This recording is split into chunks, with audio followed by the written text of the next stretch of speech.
Perkenalkan, nama saya Muhammad Mukarrabin dari kelas 10 MIPA 5. Di video ini saya akan menjelaskan tentang materi nabza. Oke, mari kita mulai. Pertama-tama, apa sih nabza itu?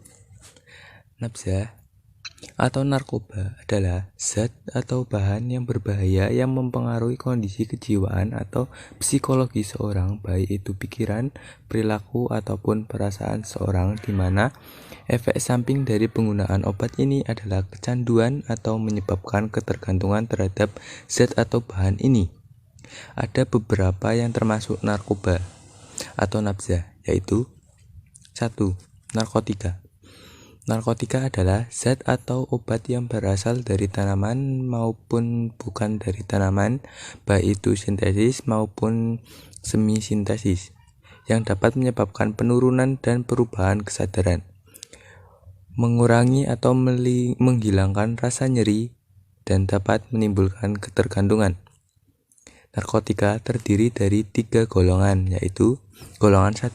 Narkotika yang hanya digunakan untuk kepentingan ilmu pengetahuan dan tidak dipergunakan untuk terapi, serta memiliki potensi ketergantungan sangat tinggi. Contohnya, kokain, ganja, dan heroin.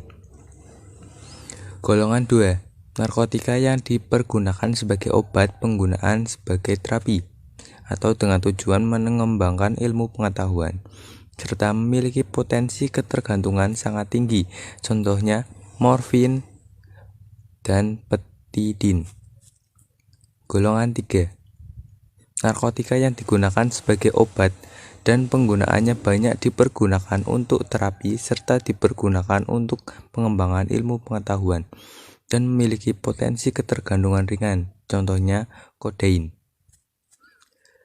Yang kedua ada psikotropika. Psikotropika adalah zat atau obat baik alamiah maupun sintesis, bukan narkotika, yang berkhasiat psikoaktif melalui pengaruh selektif pada susunan saraf pusat yang menyebabkan perubahan perilaku dan perubahan khas pada aktivitas mental, dan dibagi menjadi beberapa golongan, yaitu golongan pertama.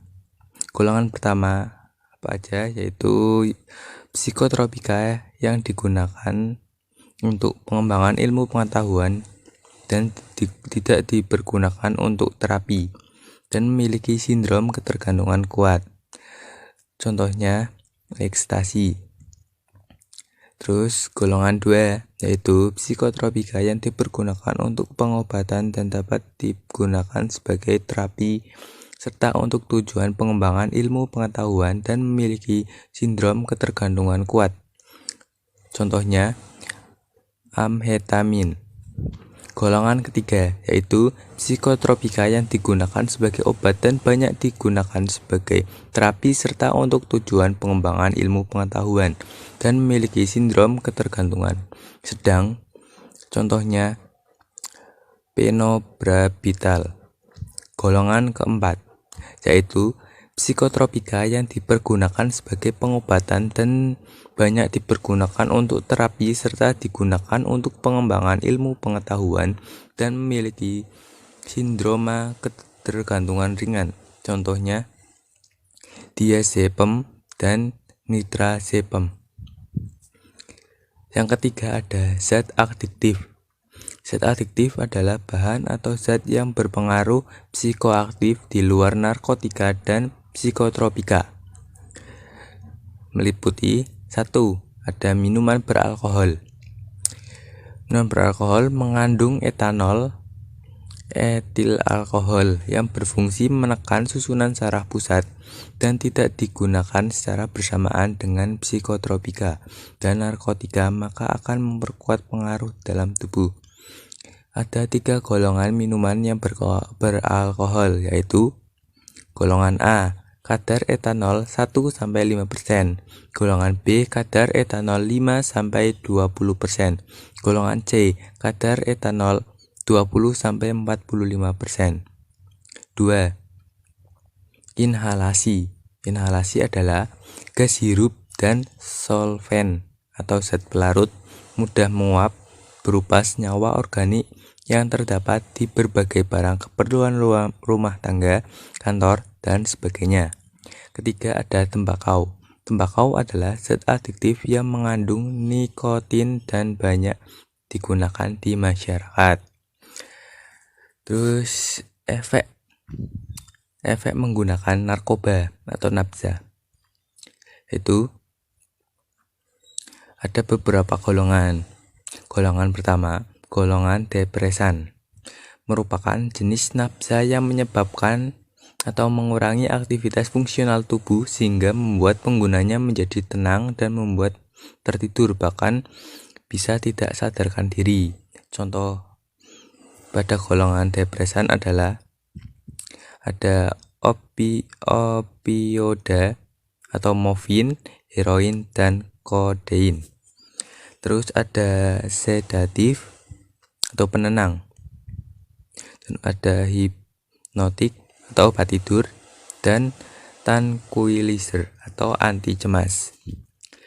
Golongan kedua ada golongan stimulan atau upper, merupakan golongan nafza yang merangsang fungsi tubuh dan meningkatkan gairah kerja. Pada golongan ini membuat pengguna menjadi aktif, segar, dan bersemangat.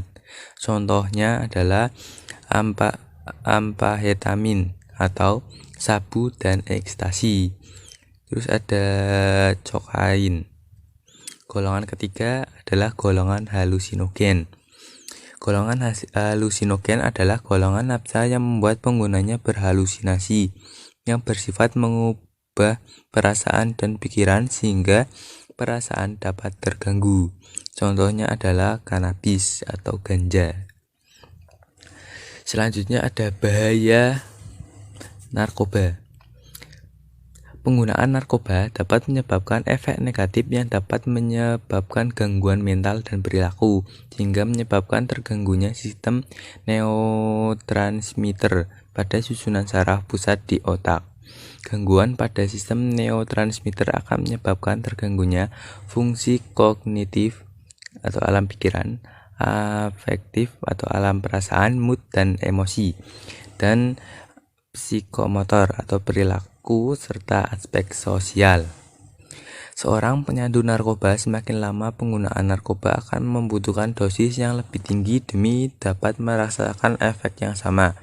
Inilah yang membuat penyandu narkoba ingin lagi dan ingin lagi, karena zat tertentu dalam narkoba mengakibatkan seorang cenderung bersifat pasif karena secara tidak sengaja narkoba memutus saraf-saraf dalam otak. Jika terlalu lama dan sudah ketergantungan, maka lambat laun organ dalam tubuh akan mulai rusak. Dan jika sudah melebihi takaran, maka pengguna akan overdosis dan kematian. Sekian dulu penjelasan materi tentang nafza atau narkoba. Bila ada salah kata, mohon dimaafkan. Terima kasih.